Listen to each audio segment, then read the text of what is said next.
আসসালামু আলাইকুম। টপ নিউজে স্বাগতম। জানিয়ে দিচ্ছি এই মুহূর্তে আমাদের হাতে থাকা সর্বশেষ সংবাদ আপডেট।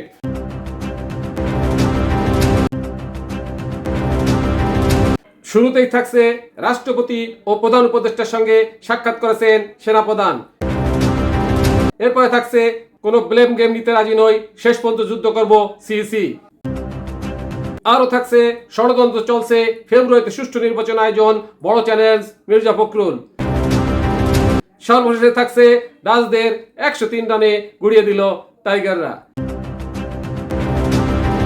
এতক্ষণ শুনলেন আপডেট সংবাদের শিরোনাম, এবারে বিস্তারিত। রাষ্ট্রপতি ও প্রধান উপদেষ্টার সঙ্গে সাক্ষাৎ করছেন সেনাপ্রধান।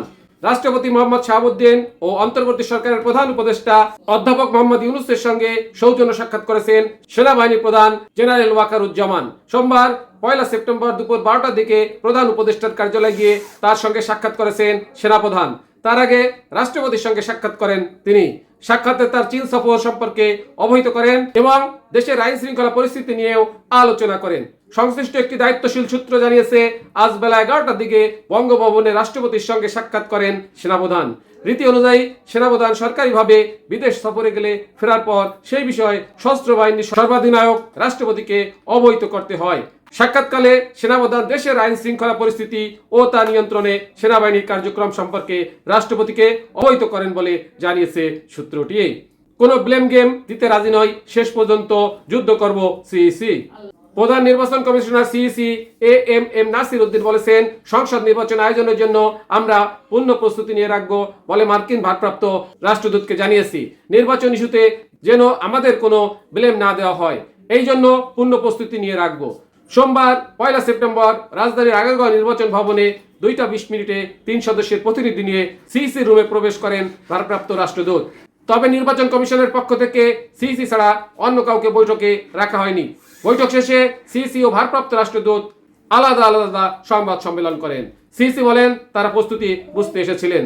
আমি বলেছি, এটা একটি বিশেষ পরিস্থিতি, বিশেষ ধরনের সরকার। প্রধান উপদেষ্টা ফেব্রুয়ারির কথা জানিয়ে আমাদের চিঠি দিয়েছিলেন, রমজানের আগে ভোটের কথা বলেছেন, আমরা প্রস্তুতি জোরদার করেছি।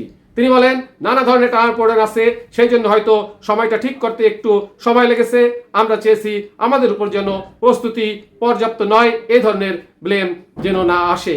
আমরা কোনো ধরনের ব্লেম নিতে রাজি নই, সেজন্য আগে থেকে প্রস্তুতি নিতে শুরু করি। ষড়যন্ত্র চলছে, ফেব্রুয়ারিতে সুষ্ঠু নির্বাচন আয়োজন, বড় চ্যালেঞ্জ মির্জা ফখরুল। বিএনপি মহাসচিব মির্জা ফখরুল ইসলাম আলমগীর বলেছেন, আসন্ন নির্বাচন নিয়ে ষড়যন্ত্র চলছে এবং ফেব্রুয়ারিতে একটি সুষ্ঠু নির্বাচন আয়োজন করা এখন বড় চ্যালেঞ্জ। সোমবার 1 সেপ্টেম্বর বিএনপির 47তম প্রতিষ্ঠা বার্ষিকী উপলক্ষে দলটির প্রতিষ্ঠাতা ও সাবেক রাষ্ট্রপতি জিয়াউর রহমানের কবরে পুষ্পস্তবক অর্পণ শেষে তিনি এই মন্তব্য করেন। তিনি বলেন, তার দল 31 দফা বাস্তবায়নের মাধ্যমে দেশের রাজনৈতিক সংস্কৃতিতে আমূল পরিবর্তন আনতে চায়। বিএনপি মহাসচিব বলেন, ফেব্রুয়ারিতে একটি সুষ্ঠু নির্বাচন আয়োজনের জন্য বিএনপি অন্তর্বর্তী সরকারকে সহযোগিতা করবে। তিনি আরও যোগ করেন, বিএনপি ভবিষ্যতে রাষ্ট্র ক্ষমতায় গেলে তারেক রহমানের নেতৃত্বে রাজনৈতিক ও অর্থনৈতিক পরিবর্তনের মাধ্যমে দেশকে সমৃদ্ধির দিকে এগিয়ে নিয়ে যাবে। ডাচদের 103 রানে গুড়িয়ে দিল টাইগাররা। জিতলেই সিরিজ জয়, 3 ম্যাচ সিরিজের দ্বিতীয় টি-20তে এমন সমীকরণ নিয়ে মাঠে নামে স্বাগতিক বাংলাদেশ ক্রিকেট দল। সোমবার সিলেট আন্তর্জাতিক ক্রিকেট স্টেডিয়ামে টস জিতে ডাচদের প্রথমে ব্যাটিংয়ে পাঠায় বাংলাদেশ। টস হেরে ব্যাটিংয়ে নেমে ইনিংসের শুরু থেকে উইকেট হারিয়ে শেষ পর্যন্ত 17.3 ওভারে 103 রানে অল আউট হয় নেদারল্যান্ড। শেষ খবর পাওয়া পর্যন্ত বাংলাদেশ 5 ওভারে বিনা উইকেটে 36 রান করেছেন। পারভেজ হোসেন ইমন 19 বলে 22 রান এবং তানজিদ হাসান তামিম 11 বলে 9 রান করে ক্রিজে রয়েছেন। টপ নিউজ এখনকার মতো শেষ করছি। আল্লাহ হাফেজ।